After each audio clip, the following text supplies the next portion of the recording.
Every day, we are confronted with the darker aspects of human nature, acts of cruelty and violence that often defy understanding. While these realities are painful, ignoring them is impossible. As someone immersed in the world of crime, I aim to share the most shocking stories and explore what motivates individuals to commit such acts. I'm Michael, and today I bring you another astonishing true crime case. It all began on a quiet night until a single phone call shattered the peace. On March 25, 2011, Aaron Everett called her mother in a panic, claiming a masked intruder had broken into their home and attacked her and her girlfriend, Tori Minck. When Aaron's parents arrived home, they found a horrifying scene: blood on the floor and Tori's body covered with a blanket. Aaron recounted what had happened, but her story didn't quite add up. Questions arose. Who was this masked intruder? Why was Tori targeted? And was Aaron truly telling the whole truth? What initially seemed like a straightforward crime soon unraveled into a complex web of jealousy, betrayal, and heartbreak, leaving two families forever changed. Aaron Everett was born in 1983 in Jerome, a small, deeply conservative town in Pennsylvania. Her childhood was rooted in simplicity and tradition, with a life centered around faith, school, and sports. Raised in a devout Christian family, her mother Patricia emphasized religious devotion, shaping Aaron's core values and daily routines. Her father was present in her life, though his name remained private. From an early age, Aaron's world revolved around church activities, academics, and athletics. She sang in the church choir and spent weekends and summers teaching Bible classes. Unlike many peers who attended parties, she dedicated Sundays to church services, often participating in both morning and evening gatherings, along with midweek events. Athletically talented, Aaron excelled in basketball and softball, yet her shy personality often kept her from forming close friendships. During her early teenage years, she found herself increasingly drawn to girls, but the conservative environment of Jerome left little room for exploration. She focused her energy on her studies and eventually pursued a career as a nursing assistant, achieving this goal by the age of 24. Still living with her parents, her social life was limited to church activities and her work at a local retirement home. Friends described her as kind and hopeful, dreaming of marriage and family. She briefly became engaged to a young man from her church, but ended the relationship when she realized her feelings were elsewhere. When Aaron confided in her mother about her attraction to women, Patricia was initially shocked and struggled to reconcile this revelation with her Christian beliefs. Despite her confusion and frustration, she chose to support her daughter unconditionally, grappling with her own understanding of Aaron's reality while offering love and acceptance. In 2009, Aaron's life took a dramatic turn when she met Tori Elizabeth Minck, a lively 20-year-old nurse who had recently begun working the night shift at a retirement home. Born on February 2, 1990 in Johnston, Pennsylvania, Tori was outgoing, confident, and possessed a magnetic personality that sharply contrasted with Aaron's more reserved nature. Despite their differences, both women shared a deep dedication to nursing and a strong commitment to their families. At that time, Tori was moving on from a tumultuous on-again, off-again relationship with her high school sweetheart, Corey Donaldson.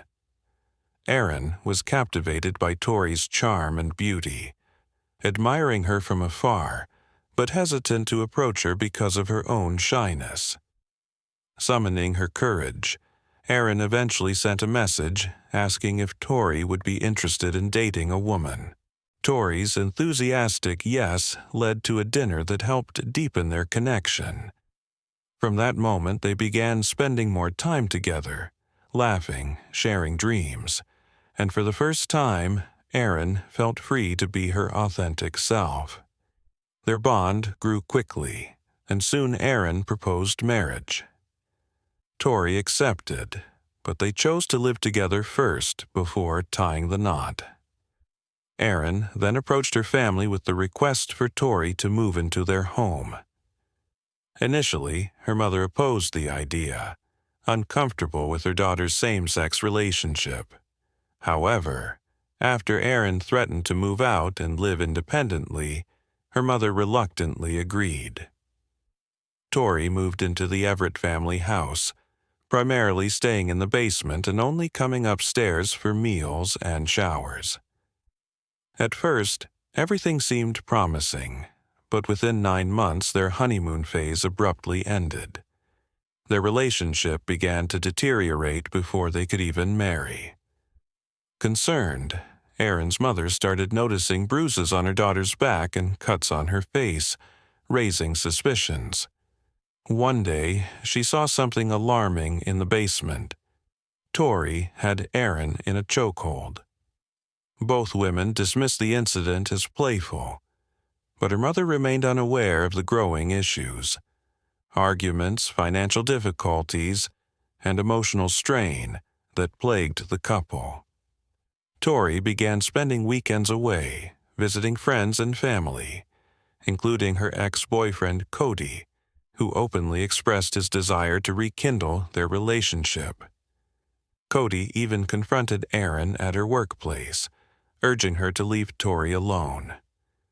Meanwhile, Tori was leading a double life, spending time with Aaron and Jerome, while secretly reconnecting with Cody. Aaron, on her part, immersed herself in her demanding role as a nursing assistant, working long night shifts that consumed most of her time. On the night of March 25, 2011, while Aaron's parents attended a church event, Patricia received a frantic call from her daughter. Aaron claimed that a masked intruder had broken into their home and attacked her and Tori. Rushing home, Patricia and her husband found a horrifying scene, their daughter covered in blood, with Tori lying lifeless nearby. Aaron kept repeating the same anguished question: why had they taken her? The parents quickly called emergency services after discovering the horrifying scene. When the police arrived, they encountered a gruesome sight. Tori was dead, her body partially covered with a blanket. She had been shot twice in the head and showed signs of severe trauma, including hammer blows. In shock, Aaron told her mother and the officers that an intruder had entered while she and Tori were sleeping. According to Aaron, a masked man wielding a hammer shouted that he wasn't after Aaron but Tori, declaring, "If I can't have her, no one can." She claimed she tried to fight him off, but he shot Tori and bludgeoned her to death before fleeing in a green truck. Aaron described the intruder as resembling Tori's ex-boyfriend, Cody. She also noted that the truck matched Cody's vehicle. Investigators initially focused on Cody, questioning him about his relationship with Tori. Cody admitted they were still involved and had been searching for apartments together. He claimed to know about Aaron but believed her assurance that they were just friends. His alibi was solid. Witnesses and his employer confirmed he had been working at a loading dock during the time of the murder. With no evidence linking Cody to the crime, police shifted their attention elsewhere. As the investigation progressed, no other suspects with motives emerged, leading authorities back to Aaron, the only person present when Tori was killed.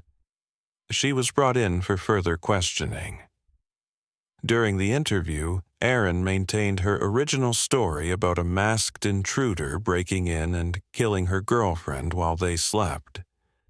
However, as detectives probed deeper, inconsistencies surfaced. She had claimed to hear 2 gunshots, but crime scene analysis revealed contradictions. Notably, that the window she said the intruder used to enter had been broken from the inside, casting doubt on her account. Faced with mounting evidence, Aaron attempted to shift suspicion onto Cody, suggesting that their relationship had caused tension. She claimed Cody's disapproval had motivated him to commit the murder. What she didn't realize was that Cody had already been cleared. His alibi was confirmed by multiple witnesses. Under increasing pressure, detectives confronted her with the evidence, telling her they knew the truth and urging her to confess. Finally, overwhelmed by the investigation's weight, Aaron broke down. She admitted to staging the scene by breaking the window to support her fabricated story. She revealed that jealousy and betrayal had driven her to commit the crime. Aaron explained that she had discovered a text message on Tori's phone indicating she planned to leave her for Cody. Consumed by rage, she acted impulsively, taking her father's revolver, shooting Tori in the head, and then attempting to cover her tracks. Realizing Tori was still alive, she bludgeoned her with a hammer to ensure her death. Aaron's confession hinted at a crime driven by passion, yet the full story was more complex. In her statement, she implicated a 27-year-old man named William Nyer, engaged to one of her cousins. Aaron claimed William had been in contact with her before the murder, sending messages with instructions on how to handle the firearm. This suggested he might have played a role in planning the crime. When questioned, William admitted to exchanging messages with Aaron, but insisted he hadn't taken her threats seriously until after the act was committed. Detectives believed William's involvement could have influenced Aaron's actions, raising suspicions of premeditation. To strengthen their case, prosecutors offered William a deal: testify against Aaron in exchange for lesser charges. His cooperation provided crucial testimony that bolstered the prosecution's case. With William's statements and Aaron's confession, authorities charged her with first-degree murder, among other offenses, casting a shadow of potential severe punishment, including the death penalty. Her arrest shocked her family, especially her mother Patricia, who struggled to reconcile the kind, religious young woman she knew with the horrific crime. Before the trial, Aaron's defense team argued she was suffering from battered partner syndrome, hiring a licensed counselor with courtroom experience. However, the court rejected this defense, ruling that the syndrome was inapplicable and that the counselor's credentials were insufficient for expert testimony. Since Aaron had killed Tori while she slept, claims of self-defense were dismissed. The court also found no evidence of abuse to support the battered partner syndrome defense, leading to an appeal that delayed proceedings for 14 months. Both the appellate and Supreme Courts upheld the original ruling. The trial finally began on November 12, 2014, with Aaron facing multiple charges, including criminal homicide, first- and third-degree murder, voluntary manslaughter, aggravated assault, and conspiracy. The prosecution focused on the most serious charge, first-degree murder, detailing how Aaron retrieved and loaded the gun, then shot Tori twice before finishing her with a hammer. The trial promised to be long and intense, ultimately determining Aaron's fate for years to come. Prosecutors argued that Aaron later retrieved a hammer from the basement and admitted to striking Tori at least twice. They aimed to prove her actions were deliberate, voluntary, and premeditated. During the proceedings, the 28-year-old woman, dressed in black with a cross around her neck, appeared eerily calm, as if unaffected by the gravity of her situation.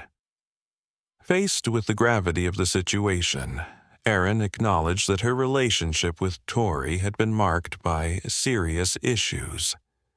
She testified that their bond had begun to unravel shortly after Christmas of 2010, soon after they started living together in her parents' basement. Aaron claimed that Tori had verbally abused her, a factor she believed contributed to the tragic events of that night.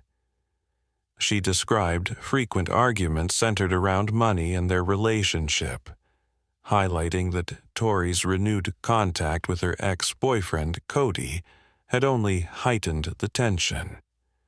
Aaron alleged that Tori had become physically violent, recounting that she was struck with rolled-up magazines wrapped in duct tape.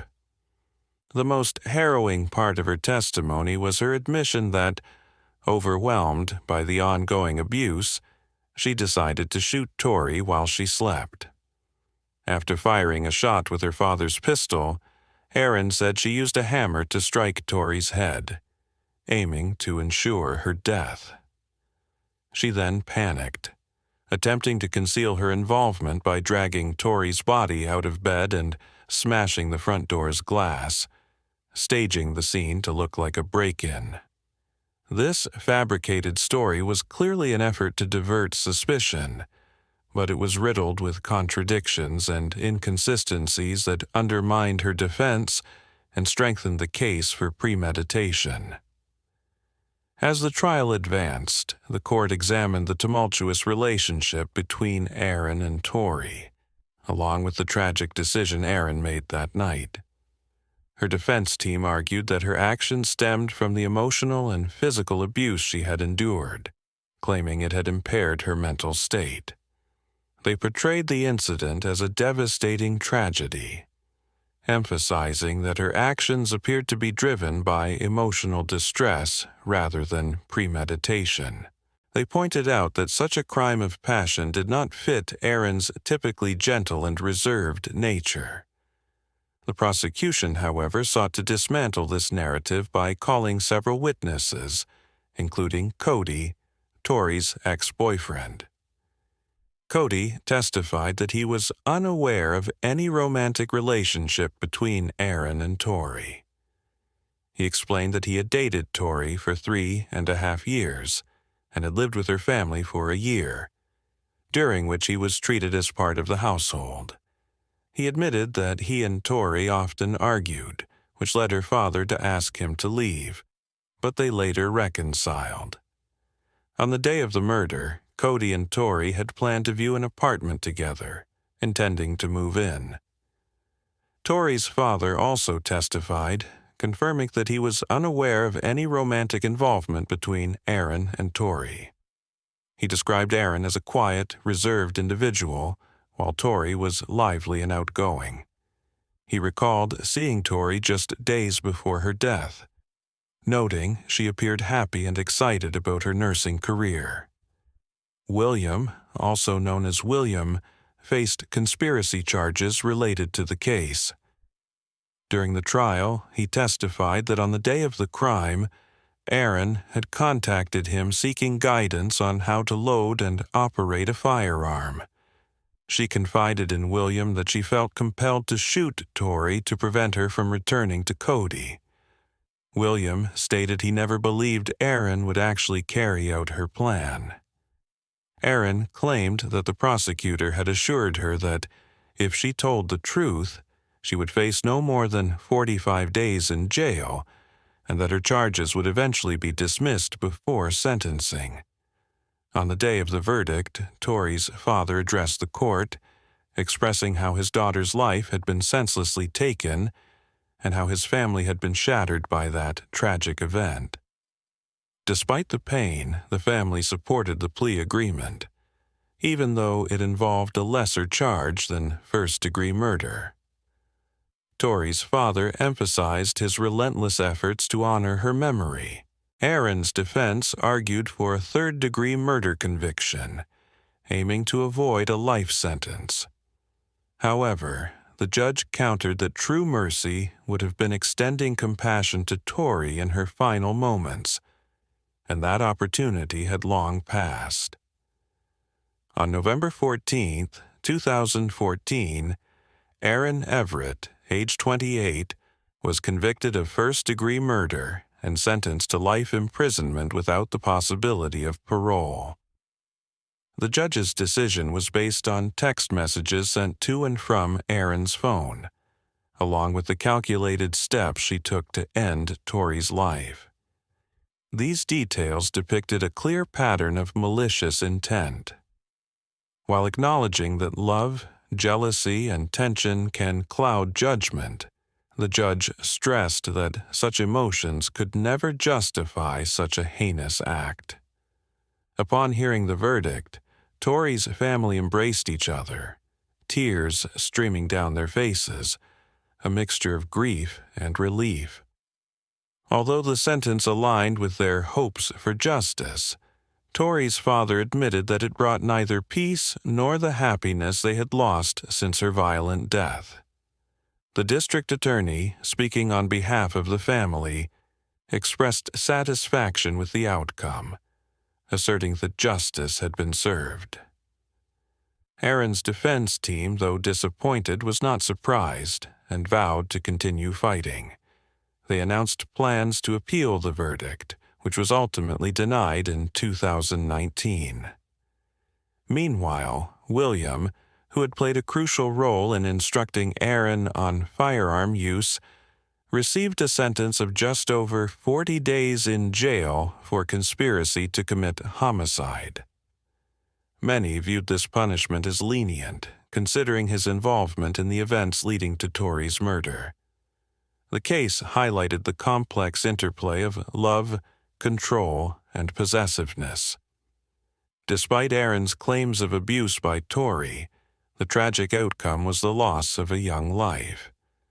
Her testimony revealed the emotional turmoil and jealousy that clouded her judgment, ultimately driving her to commit an unthinkable act.